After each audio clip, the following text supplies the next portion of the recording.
بسم الله الرحمن الرحيم. إن الحمد لله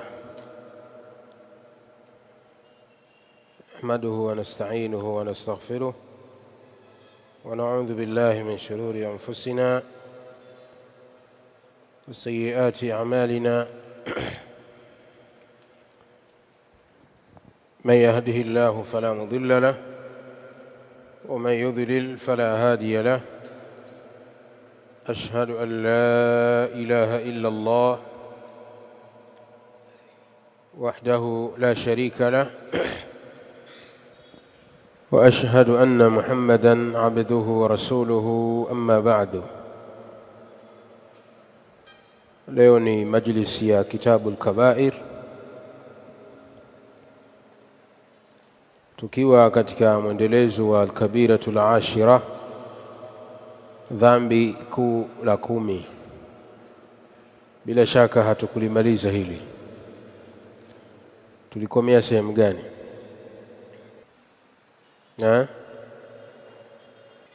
Tulishia katika athari ya Abdullah ibn Abbas, ura al-Islam. Ndio hapo. وقال حماد بن زيد عن عمرو بن مالك النكري عن أبي الجوزاء عن ابن عباس رضي الله عنهما قال. هي أثر tulisoma, sio? Tulibakia katika athari hii bi Abdullah ibn Abbas radiyallahu ta'ala anhuma,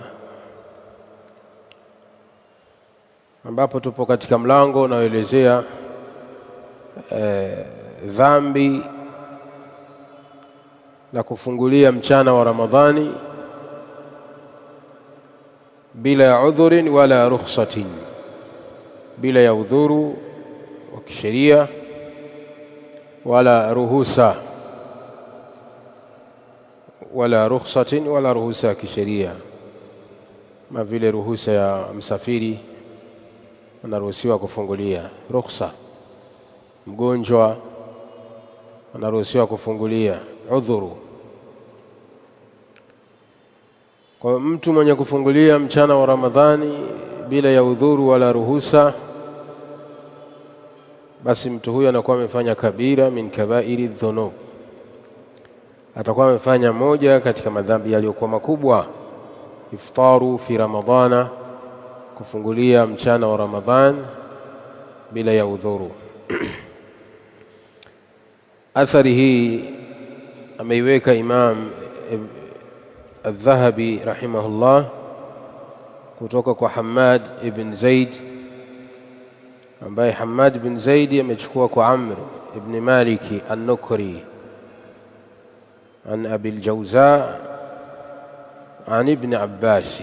Abi al-Jawza apokea hadithi kutoka kwa Ibn Abbas radhiyallahu ta'ala anhuma. Na Abdullah ibn Abbas anasema ura al-Islam wa qawaidu ad-din thalathatun, nguzo kuu na misingi ya dini iliyokuwa mikubwa ni mitatu. Akawa ameitaja msingi wa kwanza, shahadatu an la ilaha illa Allah wa anna Muhammadar Rasulullah, wassalatu, na kusimamisha sala, wa saumu Ramadhana, nguzo ya tatu na msingi wa tatu ni kufunga mwezi wa Ramadhan. Faman taraka wahidatan minhunna fahuwa kafir, mwenye kuacha moja katika haya matatu anakuwa amekufuru. Kisha akasema watajiduhu kathira almali, utamkuta mtu mwenye mali nyingi, walam yahujja, lakini hajawahi kutekeleza ibada ya haji, walam yuzaki, na wala hajatoa zaka ya mali yake, wala yahillu damuhu, lakini si halali damu yake, ay la yakunu kafiran, la yahillu damuhu, si halali damu yake, kwa maana la yakunu kafiran, mtu huyo hawi kafiri. La yakunu kafiran, mtu huyo hawi kafiri kwa kutekeleza ibada ya zaka, kadhalika na kutekeleza ibada ya haji. La yakunu kafiran bikhilafi as-sawmi was-salati wash-shahadatayn, ambapo hukumu hiyo ni tofauti iwapo mtu ataacha sala, akaacha saumu na akaacha shahadataini, anakuwa amekufuru. Na mtu akishakufuru baada ya kusilimu, yahillu damuhu, anakuwa amehalalisha nafsi yake kuwawa. Hadha khabarun sahih, asema Imam Adh-Dhahabi kwamba habari hii ni sahihi, na tuliitolea maelezo athari hii kwamba ni athari iliyokuwa dhaifu, dhaafahu baadhi ulamai, wameidhofisha baadhi ya wanachuoni, wa minhum Sheikh al-Albani, akiwemo Sheikh al-Albani rahimahullahu ta'ala na wengineo.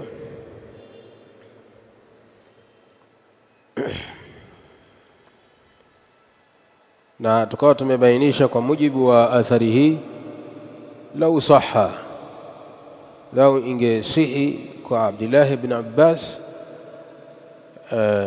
inaonesha maukifu yake, msimamo wake kwa mtu anayeacha funga ya Ramadhani mchana bila ya udhuru wa kisheria na ruhusa, annahu kafir. Hiyo ndio maukifu yake, kwamba anakuwa mtu huyo amekufuru, wa na'udhu billahi min su'il hal.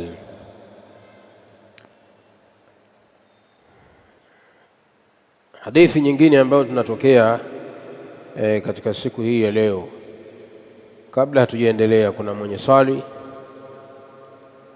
katika athari zilizopita, hadithi zilizopita, kuanzia hadithi ya kwanza mpaka athari hii tuliyoisoma, ikiwa ni marejeo athari ya Abdullah ibn Abbas. Kuna mwenye swali?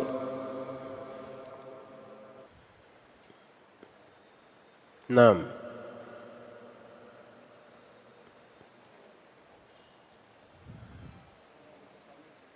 كيف؟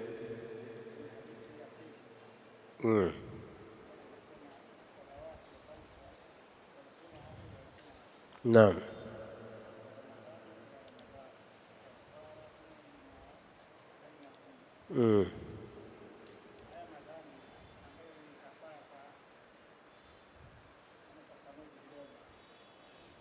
الصلوات الخمس والجمعة إلى الجمعة ورمضان إلى رمضان كفارات لما بينهن.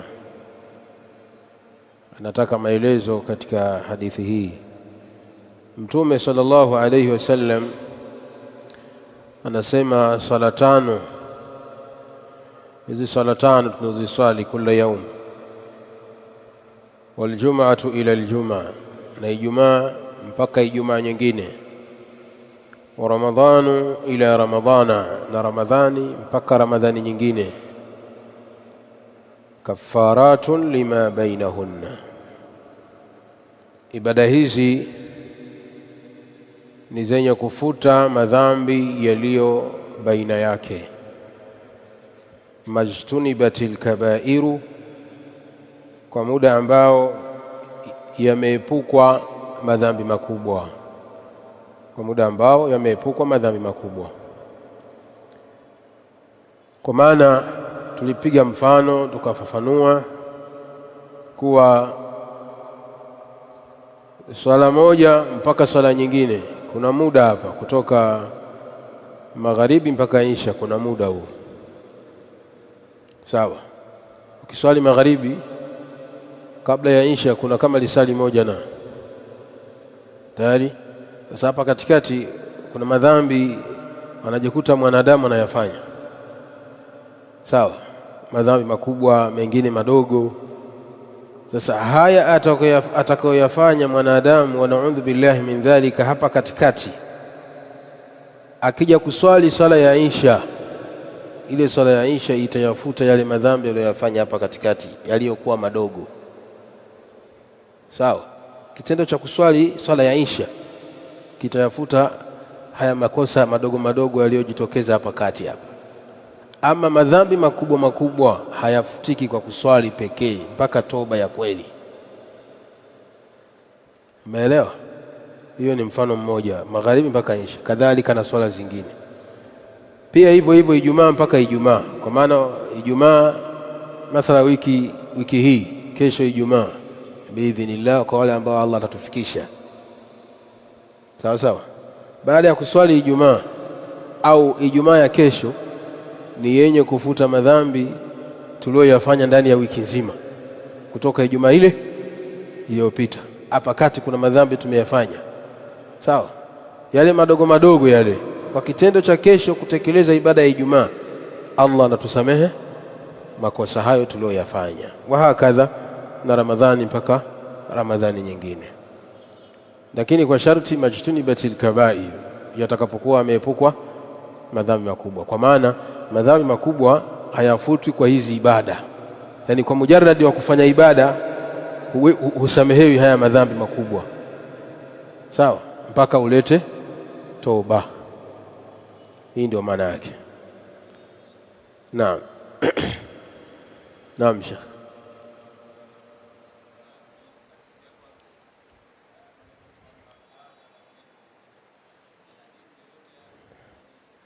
Hadha lam yathbut. Haya ni maneno ya Imam Adh-Dhahabi, so hadithi.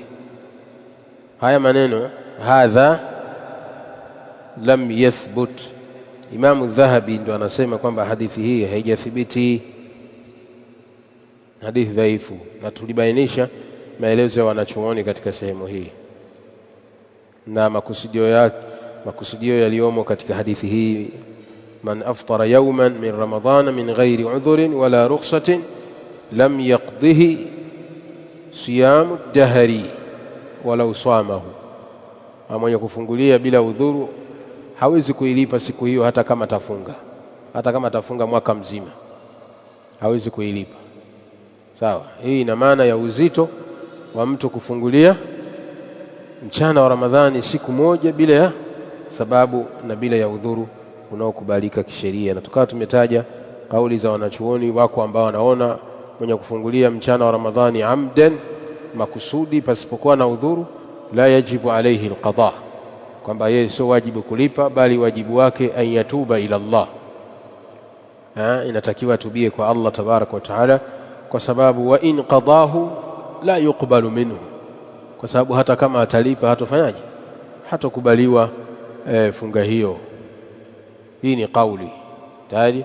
Lakini kauli ya pili wanasema yajibu alayhi alqada'u ma'a at-tauba. Kauli ya pili wanasema inamlazimu mtu huyu alipe pamoja na toba. Sawa? Inamlazimu kulipa na atubie pia, kwa sababu ya dhambi hilo alilofanya. Naam.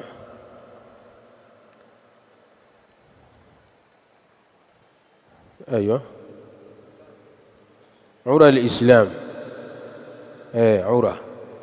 Ura al-Islam, nguzo kuu za Uislamu, wa qawaidu dini, na misingi mikubwa ya dini, thalathatun, ni mitatu. Ura al-Islam.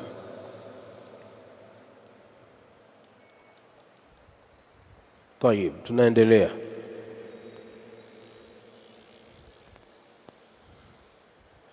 وعن النبي صلى الله عليه وسلم أنه قال: من لم يدع قول الزور والعمل به والجهل فلا حاجة لله بأن يدع الطعام والشراب. صحيح. إمام الذهبي anasema hadithi sahihi. Naam, ni hadithi iliyokuwa sahihi, na ameitoa al-Imam al-Bukhari na wengineo. Mtume alayhi salamu asema man lam yada' qawla az-zuri, asiyeacha, yani mtu yoyote asiyeacha maneno ya uongo. Qawla az-zuri ay al-kadhiba, asiyeacha maneno ya uongo. Qawla az-zuri bimaana al-kadhiba, uongo. Wa kulla qawlin muharramin, na kila neno la haram inaingia katika qawlu az-zuri. Qawlu az-zuri, maneno ya uongo.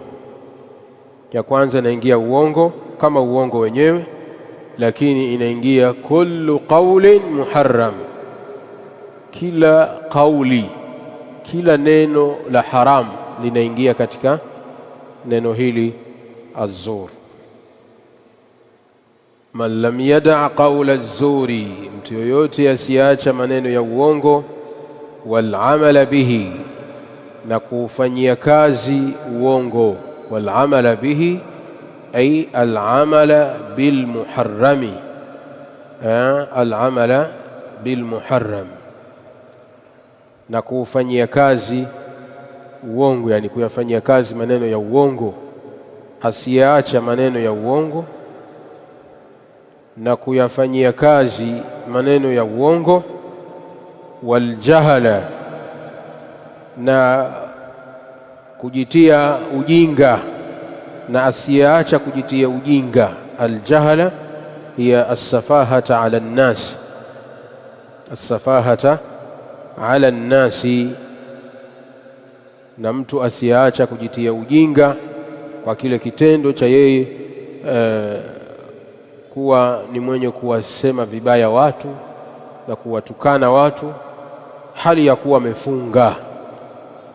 Hadithi hii inaelezea mtu anapokuwa amefunga mchana wa Ramadhan, halafu ikawa amefunga kwa kuacha kula na kunywa, lakini mdomo wake na ulimi wake hajaufunga, hajauhifadhi.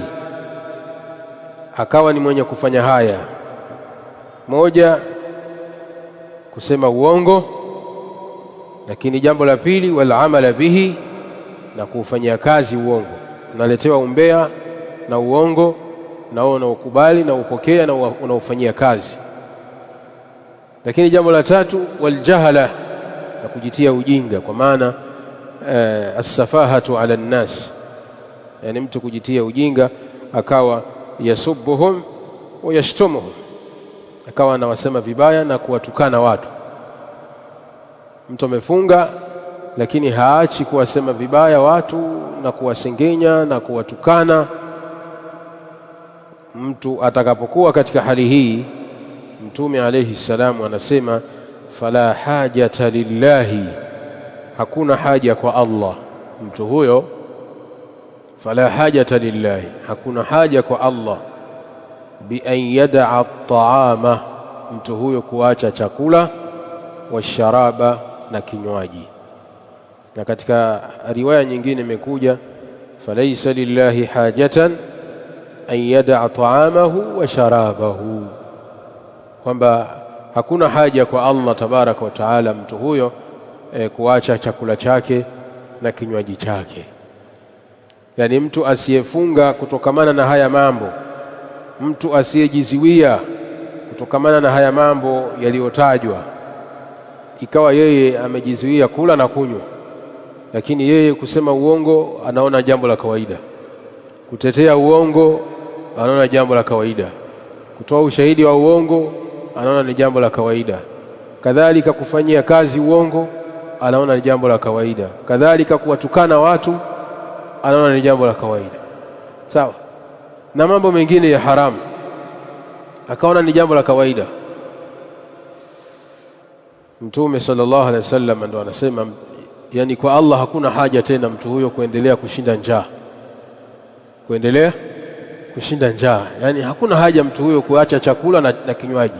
Yani maana yake ni bora angekula na akanywa tu, kwa sababu Yani kama ni kuharibu funga yake ashaiharibu, kama ni kuharibu funga yake ashaiharibu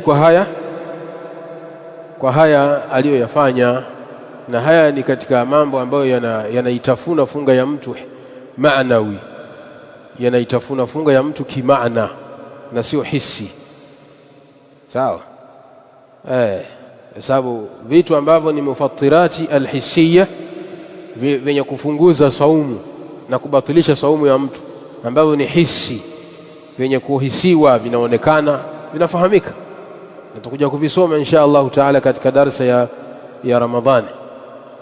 Mufattirati vyenye kufunguza vile ni mufattirati alhissiyya. Sawa? Lakini vipo ambavyo vinabatilisha saumu ya mtu maanawi, kimaana, ndio kama hivi. Sawa?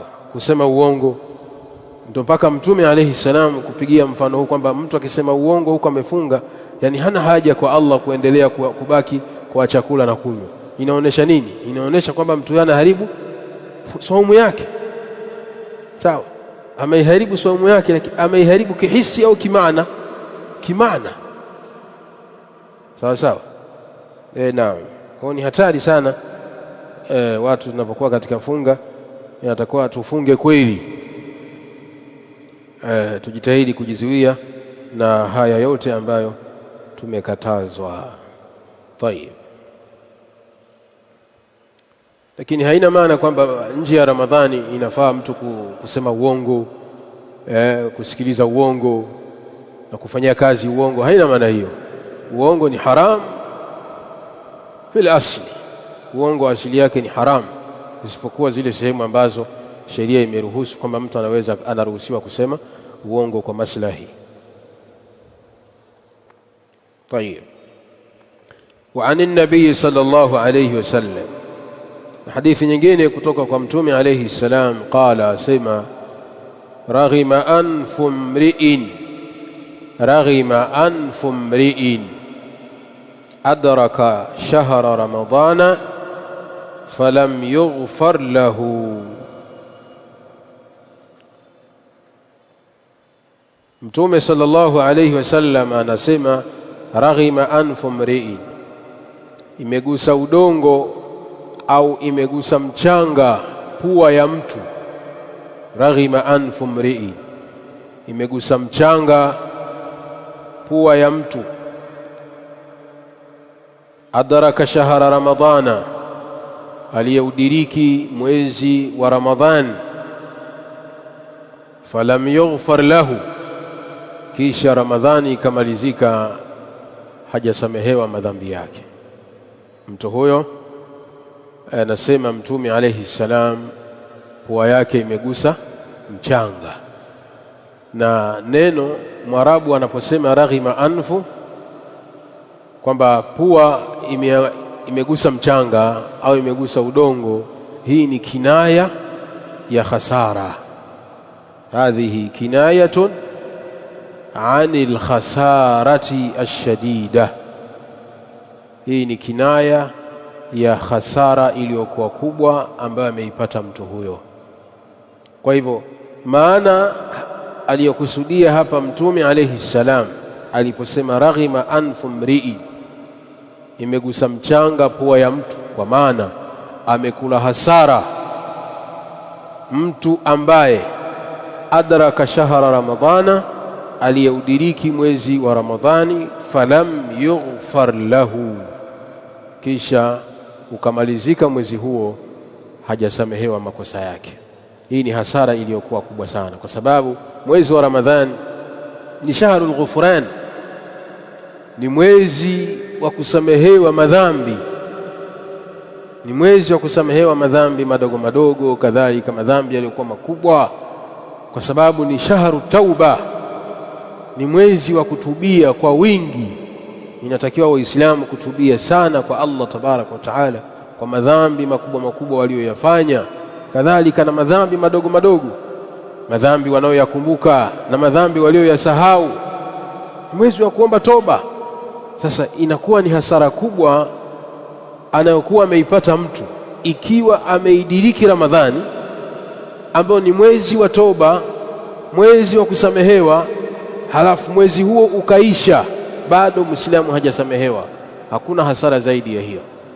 Ndio maana Mtume alayhi salamu akapiga mfano kwamba imegusa mchanga pua yake, kwa maana ni hasara iliyopinduka.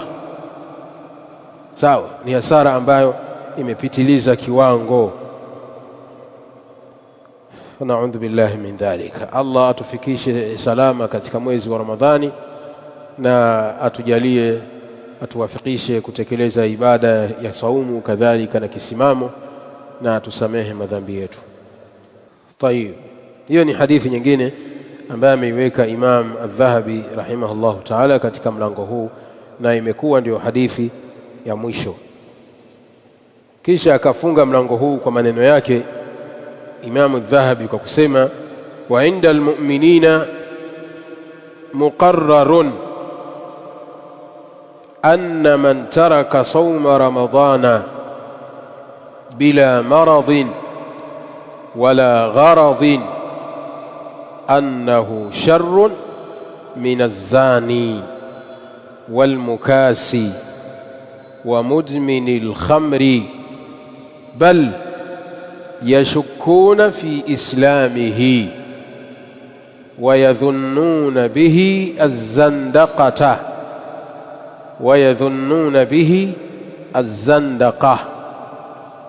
والانحلال. Naposoma hivi unatakiwa unatia irabu, ikiwa wewe unajijua huwezi kusoma bila irabu. Sawa, ndio maana nasoma kidogo kidogo. Kama unatia irabu, tia irabu, kwa maana zile shakli fatha kasra nini ziweke, utakapokuwa unajisomea usipate shida. So baadhi ya sehemu hakujatiwa irabu. Wa inda almu'minin, Imam Adh-Dhahabi anasema wa inda almu'minin ay wa inda alulamai, na kwa waumini anaokusudia hapa imam ni wanachuoni. Wa inda almu'minin ay wa inda alulama, na kwa wanachuoni wa Kiislamu muqarrarun, jambo hili linafahamika kwa wao. Muqarrarun, jambo hili ni lenye kufahamika kwa wao. Jambo gani? Analitaja, anna man taraka sawma ramadhana, ya kwamba mwenye kuacha funga ya Ramadhani. Hili jambo ni jambo ambalo limepitishwa na linafahamika kwa wanachuoni wa Kiislamu. Anna man taraka sawma ramadhana, ya kwamba mwenye kuacha funga ya Ramadhani, yani mtu akaacha kufunga siku moja mchana wa Ramadhani, bila maradhin, bila ya maradhi, akaacha kufunga siku moja mchana wa Ramadhani bila maradhi, pasina bila ya maradhi, kwa maana hali ya kuwa haumwi, si mgonjwa, ni mzima wa afya.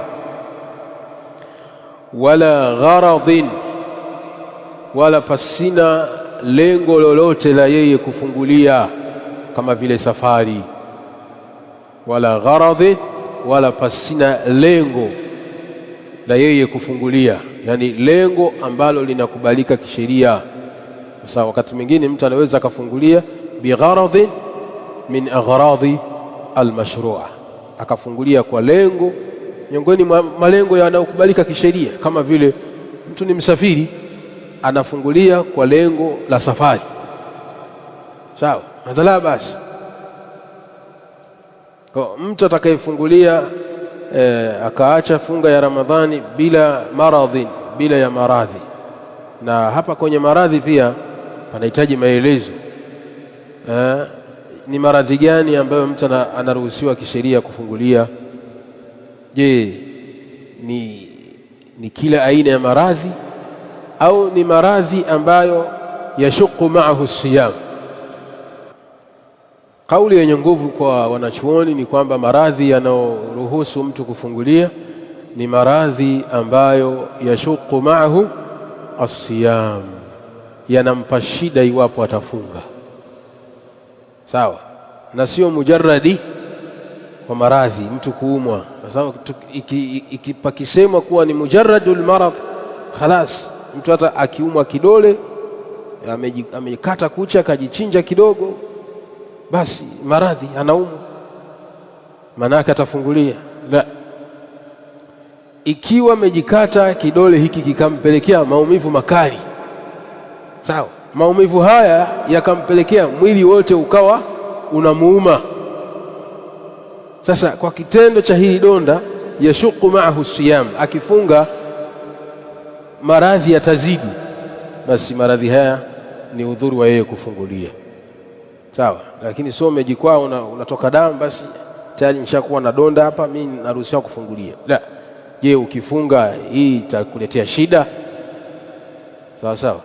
Kwa dhabiti ya kuyajua maradhi yanayomfunguza mtu na yanayoruhusiwa mtu kufungulia ni maradhi ambayo yanamletea shida yeye kufunga, wala gharadhi, wala pasina lengo lolote katika malengo yanayokubalika kisheria kama vile safari.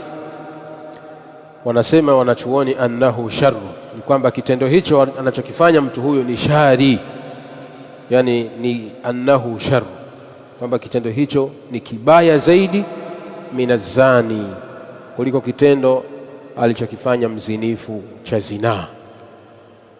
Kitendo cha mtu kuacha kufunga Ramadhani bila ya maradhi wala bila ya safari, annahu sharru,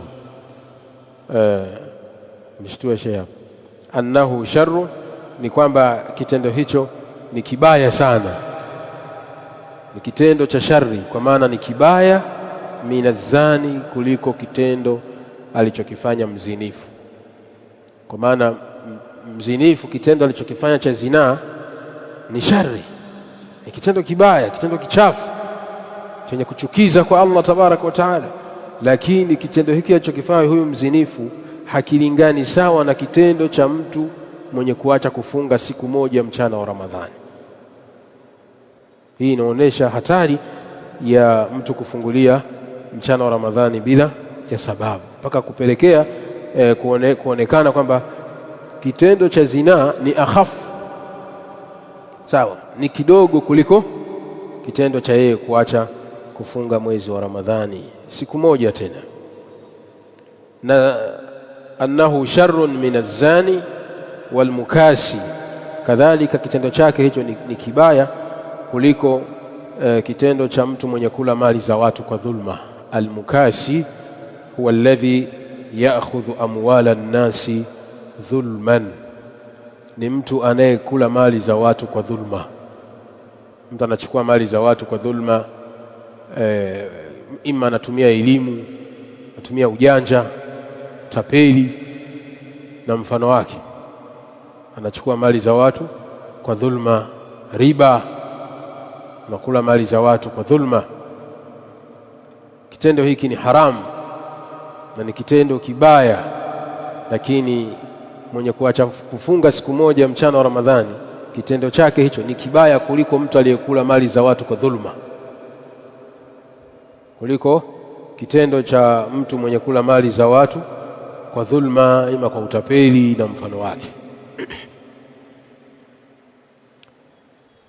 Wa mudminil khamri, kadhalika kitendo chake alichokifanya mtu huyo ni kibaya zaidi kuliko kitendo cha mtu mwenye kudumu na kunywa pombe. Wa mudminil khamri, kuliko kitendo cha mtu mwenye kudumu hali ya kuwa na kunywa pombe. Mudminil khamri ni mtu mwenye kunywa pombe sana, haachi pombe mpaka anakufa, yani mpaka anakufa mtu huyo ni mlevi. Huyo ndo anaitwa mudminu al-khamri. Sasa kitendo cha mtu mwenye kuacha kufunga siku moja mchana wa Ramadhani, kitendo hicho ni kibaya kuliko vitendo vya hawa waliotajwa hapa. Tunarudia tena, mtu wa kwanza annahu sharrun minaz-zani, kitendo chake alichokifanya ni kibaya kuliko kitendo cha mzinifu. Walmukasi, na mtu mwenye kula mali za watu kwa dhulma. Wa mudminil khamri, na ni kibaya kitendo chake kuliko kitendo cha mtu mwenye kudumu na kunywa pombe mpaka anakufa. Sawa, matendo ya hawa watu yote ni matendo mabaya, yanachukiza kwa Allah, lakini hayalingani na mtu kuacha kufunga siku moja mchana wa Ramadhani. Bali yashukuna fi islamihi, bali wanachuoni wanatia shaka juu ya uislamu wa mtu huyo. Yani man aftara fi nahari Ramadhan, mwenye kufungulia mchana wa Ramadhani bila ya udhuru wa kisheria. Ulama wanachuoni, Imamu Dhahabi anasema yashukuna, wanatia shaka fi islamihi, juu ya uislamu wake wanatia shaka, sababu muislamu wa kweli hawezi kufungulia mchana wa Ramadhani akala mchana wa Ramadhani hali ya kuwa ni amri kutoka kwa Allah tabaraka wa taala ya kufunga pasina udhuru wowote. Kwa maana ukiona mtu anafungulia mchana wa Ramadhani, basi fahamu ya kwamba uislamu wake una mashaka. Wayadhunnuna bihi az-zandaqa, na wanamdhania mtu huyo kuwa ni mnafiki. Wayadhunnuna bihi az-zandaqa, na wanamdhania mtu huyo kuwa ni mzandiki. Wanamdhania kuwa ni mzandiki, na mzandiki ni mnafiki. Sawa sawa. Pia haya maneno ya Imamu Dhahabi yanaonyesha hatari ya mtu mwenye kuacha kufunga saumu ya Ramadhani kwa siku moja bila ya udhuru, kwamba wanachuoni yadhunnuna bihi az-zandaqa, wanamdhania kuwa ni mzandiki, yani mnafiki.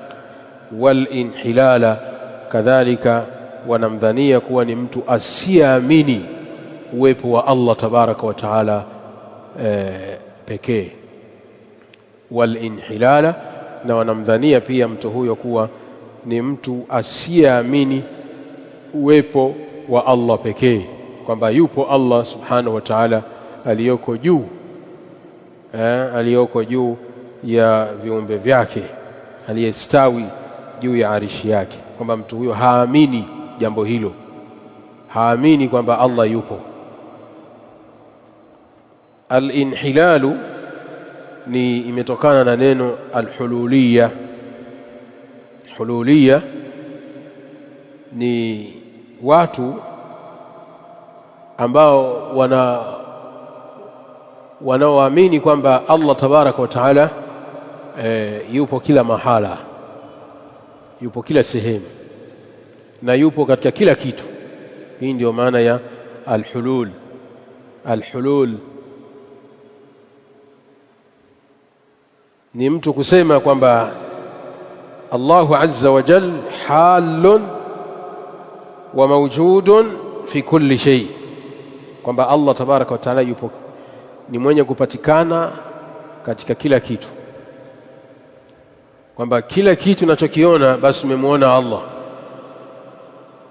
Kuna baadhi ya maneno ya watu wanasema hivyo, kwamba kila unachokiona basi umemwona nani? Umemwona Allah, kwa maana hicho kitu ndani yake yupo Allah. Hii ni itikadi ya kufuru, ndio itikadi ya hululiyya. Sawa, haitakiwi muislamu kuwa na itikadi hiyo. Ukimwona mbuzi basi umemwona Allah, ukimwona sijui nani umemwona Allah, ukimwona mtu umemwona Allah, kwa maana Allah yupo ndani ya kila kiumbe, kwamba katika kila kitu Allah yupo ndani yake. Hii hululiyya. Lakini pia kuamini kwamba Allah fi kulli makan, yupo kila sehemu, yani kila pahala Allah yupo, nje, ndani, choni, wapi, kote Allah yupo. Wa anna Allah fi kulli makan, na kwamba Allah yupo kila sehemu, yani bidhatihi, wakiwa wanakusudia Allah yupo kila sehemu kwa dhati yake. Sawa. Mpaka mmoja katika masufi akasema kwamba mpaka kwenye kanzu yangu nikichungulia hivi namuona Allah. A'udhu billahi minash shaitani rajim. Kwamba mpaka kwenye nguo yangu anapatikana Allah, yumo. sawa. Hii ni aqida ya hululiyya, aqida ya hululiyya, wenye kuamini na kuitakidi kwamba Allah yupo kila mahali. Hii aqida si sawa. Allah tabaraka wa taala mustawi ala arshi, itikadi ya sawa ambayo ndio itikadi iliyofundishwa na Qur'ani na sunna za Mtume alayhi salam, kwamba Allah amestawi juu ya arshi yake. Ar-Rahmanu ala al-arshi istawa, tayari Allah amestawi juu ya arshi yake bidhatihi subhanahu wa ta'ala. Wa huwa fi kulli makanin biilmihi, naye Allah tabaraka wa taala yupo kila mahala kwa ilmu yake, sawa. Wa huwa ma'akum aynama kuntum, dalili ambayo wanatumia hululiyya ikiwemo hii, wa huwa ma'akum aynama kuntum, kwamba Allah yupo na nyinyi popote muwapo. Aynama, popote muwapo yupo Allah. Sasa wakatafsiri kwamba popote muwapo yupo Allah bidhatihi. Hapana, wa huwa ma'akum aynama kuntum ay biilmihi wa ihatatihi. Allah tabaraka wa taala yupo na sisi popote tuwapo kwa elimu yake na kutuzunguka kwake. Allah amevizunguka viumbe vyake vyote, nje ndani. Hakuna kiumbe kilicho nje ya ilmu ya Allah tabaraka wa taala. Hii ndio maana wa huwa ma'akum aynama kuntum, lakini haina maana kwamba Allah fi kulli makan au fi kulli shay. La la la, umeelewa? Kwa wanachuoni wanamdhania dhana iliyokuwa si nzuri mwenye kuacha kufunga siku moja kwamba mtu huyo hamwamini Allah. Inaonekana mtu huyo hana imani ya sawa ya kumwamini Allah tabaraka wa taala. Ni sawa sawa na hululiyya, watu wenye kuamini kwamba Allah yupo kila mahali. Kwa hii ni hatari kubwa sana ya mtu kuacha saumu ya Ramadhani mchana pasina udhuru wa kisheria. Ni hatari kubwa sana, mpaka kufikia hatua wanachuoni kumshabihisha mtu huyo na watu hawa hululiyya, ambayo hii ni itikadi ya kufuru, ni itikadi ya kufuru isiyokuwa sahihi, ambayo haitakiwi Muislamu kuamini itikadi hii kwamba Allah yupo kila mahala, yani kwa dhati yake. Na haifai Muislamu kusema kwamba kila unachokiona umemwona Allah. La, usiseme hivyo, sio sahihi. Wallahu a'lam. Tayeb, tumemaliza mlango huu wa dhambi hili la 10 ambao ni kufungulia mchana wa Ramadhani pasina udhuru wa kisheria. Tunaingia dhambi kula 11 ambao ni fupi, na taishia katika dhambi hili insha Allah. Darsa ijayo tutaanza al-kabiratu thaniyata ashara, dhambi kula 12 ambalo ni ndefu kidogo, ambalo linaelezea dhambi la uzinifu, wa na'udhu billahi min dhalika. قال الإمام رحمه الله تعالى: الكبيرة 11، الكبيرة 11، ذنب كل 11، الفرار من الزحف، kukimbia vitani. الفرار من الزحف، kukimbia vitani. الفرار من الزحف كبيرة min kabairi dhunub, kukimbia vitani ni miongoni mwa madhambi yaliyokuwa makubwa. Wadhālika li'annahu yatadammanu al-i'rada 'an al-jihad fi sabilillah, na dhambi hili limekuwa ni miongoni mwa madhambi makubwa kwa sababu linajumlisha na linakusanya mtu kuonesha kupuuza jihadi, kupigania dini ya Allah tabaraka wa taala. Maelezo haya yanayosoma kwenu hayapo, tukaa tusikilizane. Ni kwamba kukimbia vitani limekuwa ni dhambi kubwa katika madhambi yaliyokuwa makubwa, ni kwa sababu yatadhammanu al-i'rada 'an al-jihad, inajumlisha mtu kupuuza na kudharau jihadi ya kupigania katika njia ya Allah tabaraka wa taala.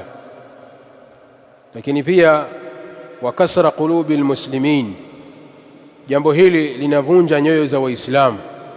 Ndio maana likawa ni katika madhambi makubwa. Kukimbia vitani kunavunja nyoyo za Waislamu.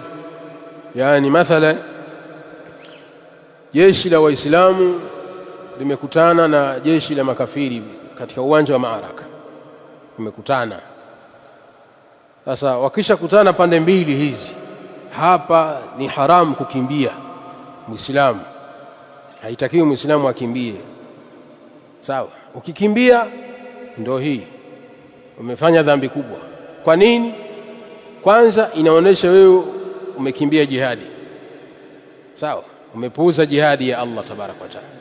Thaniyan, jambo la pili, unawavunja moyo wenzako utakao waacha pale. Mlikuwa 100, akitoka mmoja tayari washabaki 99 tayari. Sasa wale watakaobaki pale wanavunjika moyo kwamba mwenzetu kaondoka, sasa inakuwaje? Kila mmoja naye mwingine ngoja na mimi niangalie pa kupita. Kwa sababu ukishafungua mlango kukimbia, maana yake umewafungulia mlango na wengine.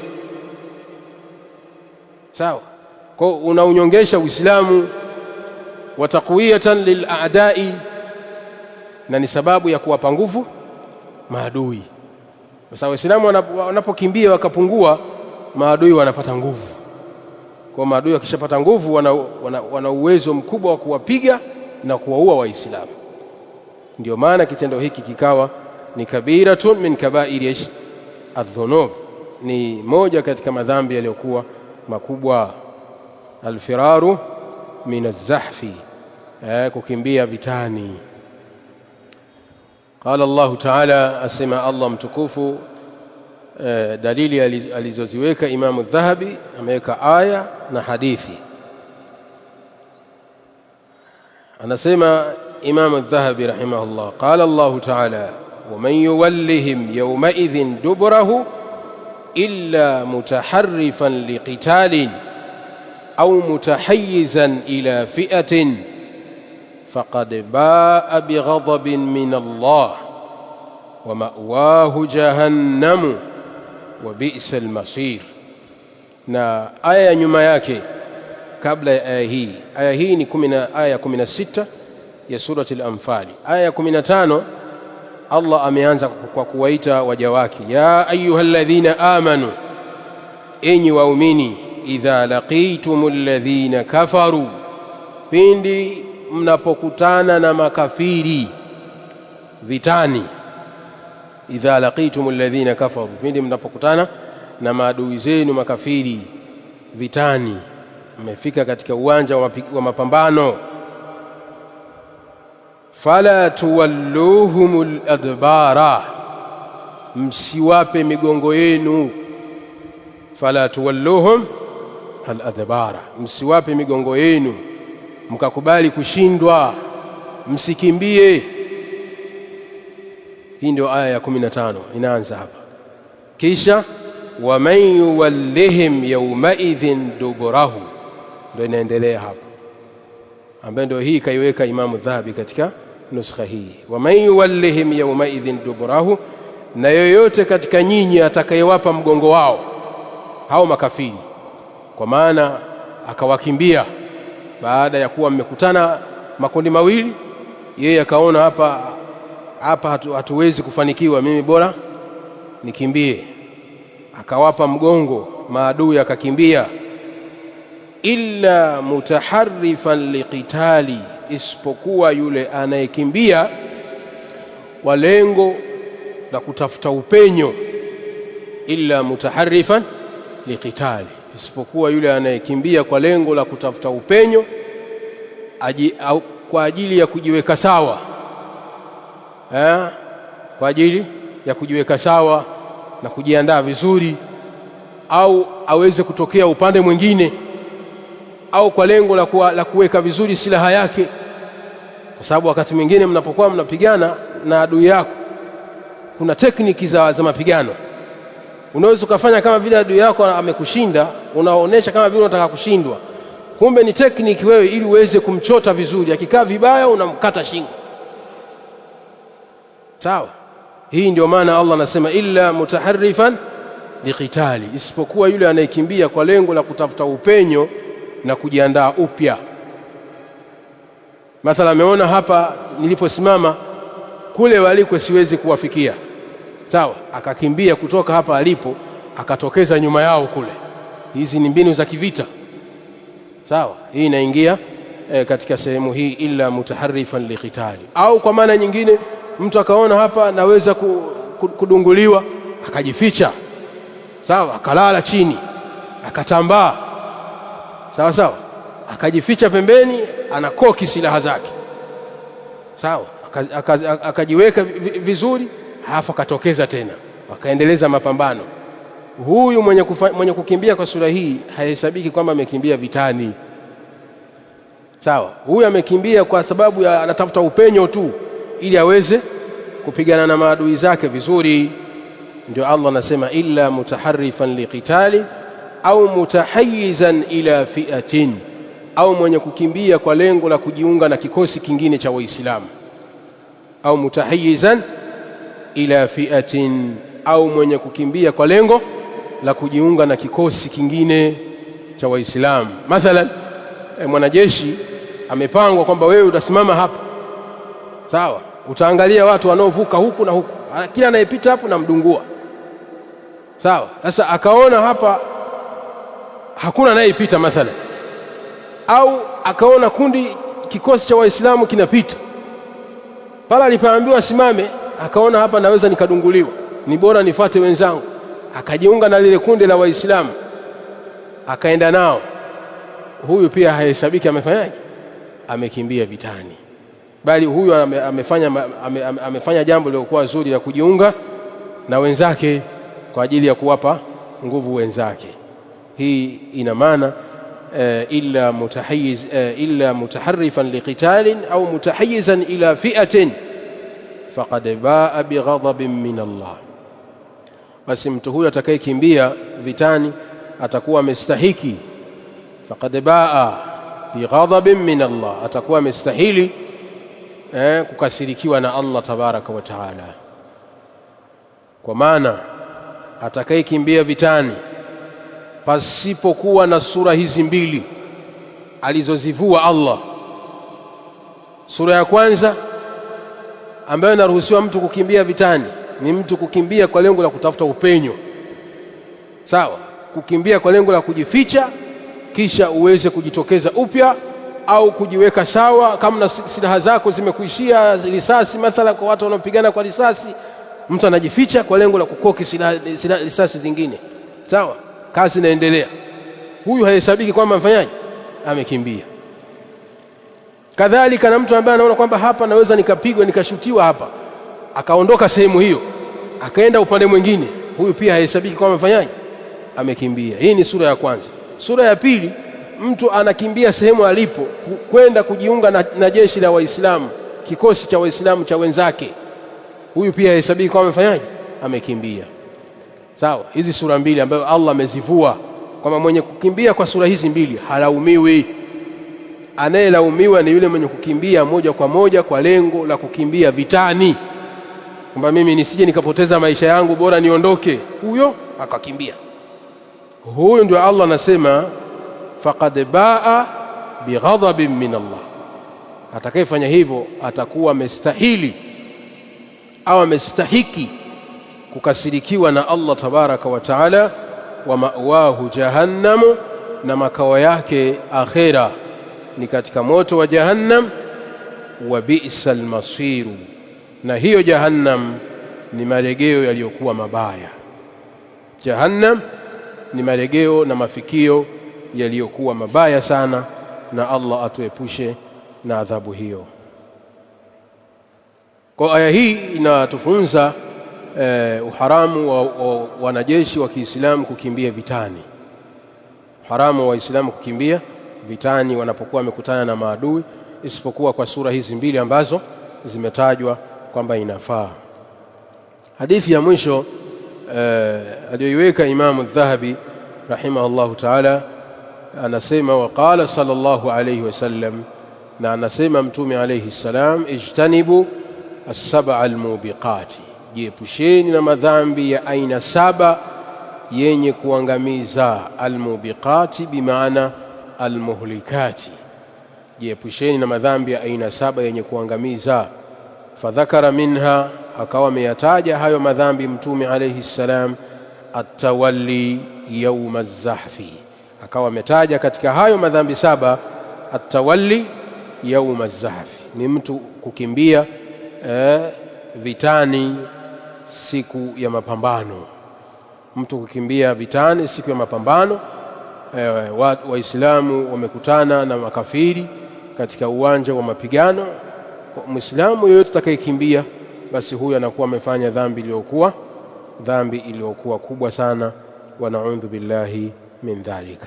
Na hapa inazungumzwa Muislamu kukimbia vitani, vita ya kisheria, jihadi ya kisheria. Sawa, ni jihadi inayokubalika kisheria, ambayo jihadi hiyo wanaifanya Waislamu kwa amri ya kiongozi wa nchi, kwa amri ya amiri jeshi. Sawa, na wanapigana nyuma ya bendera, liilai kalimatillah, kwa lengo la kutangaza jina la Allah na neno la Allah subhanahu wa ta'ala.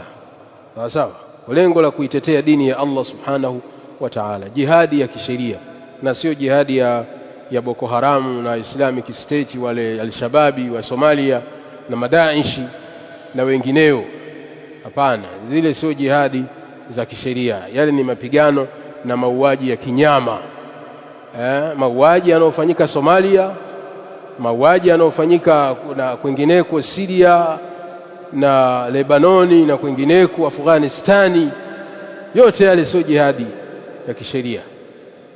Sawa, yale ni mapigano na ni mauaji ya kinyama, bali ni mchezo wa ugaidi, ni mchezo wa kigaidi. Na ile ni michezo maalumu ambayo imepandikizwa na Mayahudi, imepandikizwa na makafiri kwa lengo la kuchafua Uislamu, kwa lengo la kuchafua Uislamu, na kwa lengo la watu kupiga hela tu, kuuza silaha. Sawa, hii mpango wa kusimamisha vita, baadhi ya miaka fulani vita inasimama, watu wanauawa, watu wanapigana. Huu ni mpango kazi, Sheikh, huu ni mpango kazi. Kuna hekima nyingi sana, lakini katika hizo, ili watu wapate kuuza silaha. Watu wasipopigana, silaha zitaenda wapi? Sawa, watu wanafanya mipango na mikakati, watu wauawe ili silaha zipate kuuzikana. Ndio mushkila. A'udhu billahi min dhalika. Kwa hivyo hizo sio jihadi, hizo sio jihadi. Tunapozungumzia jihadi kwamba inafaa kupigana, ni jihadi ya kisheria. Inazungumzwa jihadi ya kisheria kwa lengo la kuihami dini ya Allah tabaraka wa taala na kuitangaza dini ya Allah jalla fi ula, na sio jihadi, sio mapigano haya ya kuwaua watoto, wanawake, wazee, mauaji ya kinyama kama mauaji yanayofanyika Kongo, mauaji yanayofanyika kwingineko. Hatari sana, hatari. Ile huwezi kusema kwamba ni jihadi ya kisheria. Ule ni ugaidi. Sawa, ule ni ugaidi na mauaji ya kinyama, mauaji ya kinyama.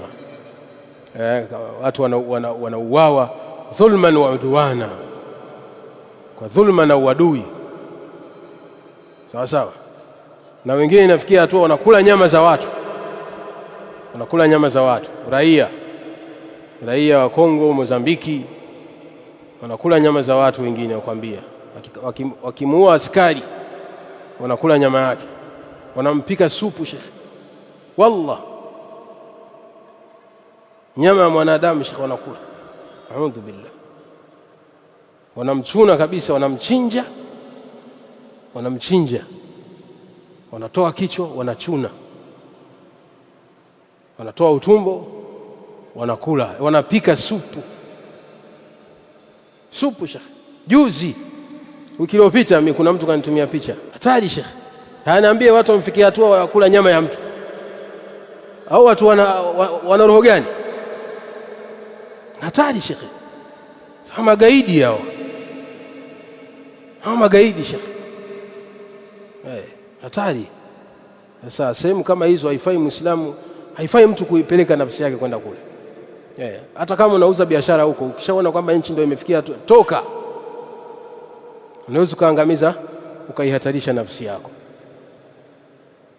La ilaha illa Allah. Wallahu ta'ala alam.